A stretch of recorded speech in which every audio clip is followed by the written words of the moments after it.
मैं शिव कुमार यादव, कक्षा 12, विषय भौतिक विज्ञान, चैप्टर नेम वैद्युत आवेश तथा क्षेत्र।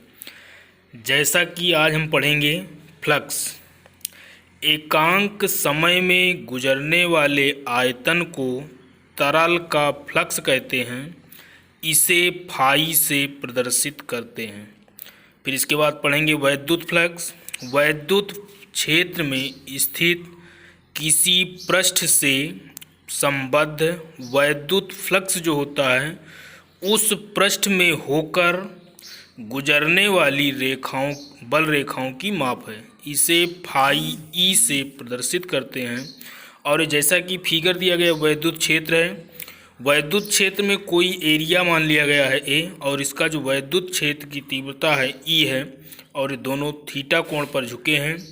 तो ये जो वैद्युत क्षेत्र होता है और जो एरिया होता है यानी क्षेत्र, इन दोनों के सदिशों का डॉट प्रोडक्ट यानी कि vector E dot vector A, इन दोनों के डॉट प्रोडक्ट जो होते हैं वो वैद्युत फ्लक्स के इक्वल यानी बराबर होता है। अब जैसा कि vector E dot vector A है, जैसा कि हमने या 11 में पढ़ा होगा कि vector A dot vector B होता है तो हम लिखते हैं ए बी कास थीटा। उसी तरह vector E dot vector A है तो इसको लिखेंगे ई ए कास थीटा।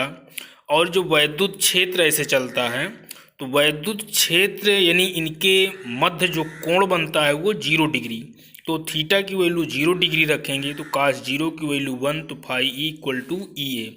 अब यहाँ से फाई ई का मात्रक निकालेंगे तो ई वैद्युत क्षेत्र की तीव्रता है, इसका मात्रक न्यूटन बटे कूलाम होता है, और ए जो है क्षेत्रफल है, इसका मात्रक मीटर स्क्वायर।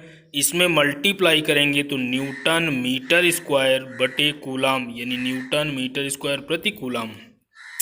फाई ई की विमा ज्ञात करनी है।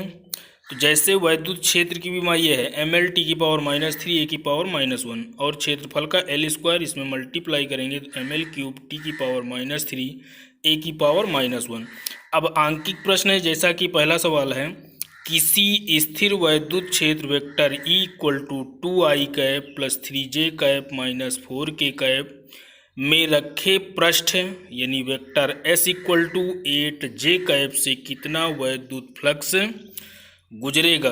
दूसरा है वैद्युत क्षेत्र vector E equal to 3/5 E0 या E0 I cap plus 4/5 E0 J cap में, जहाँ E0 इक्वल टू 1000 न्यूटन प्रति कूलाम है, 0.1 मीटर स्क्वायर क्षेत्रफल वाली समतल प्लेट YZ तल में रखी है। प्लेट से गुजरने वाले वैद्युत फ्लक्स की गणना कीजिए।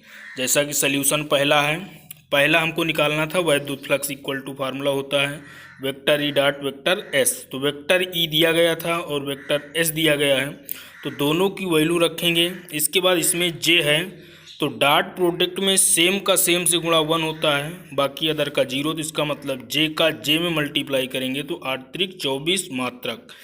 दूसरा इसी तरह है, यदि एस यानी एस दिया गया था सेकंड वाले क्वेश्चन में, कह रहा कि 0.1 मीटर स्क्वायर क्षेत्रफल, तो क्षेत्रफल को यहाँ पर हम एस से लिखेंगे।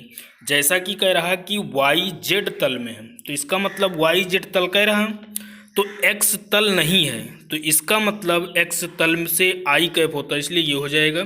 फार्मूला ये होगा, दोनों की वैल्यू रख करके सेम का सेम से मल्टीप्लाई आई का आई से करेंगे तो ये हो जाएगा। इसके बाद सॉल्व कर लेंगे। धन्यवाद।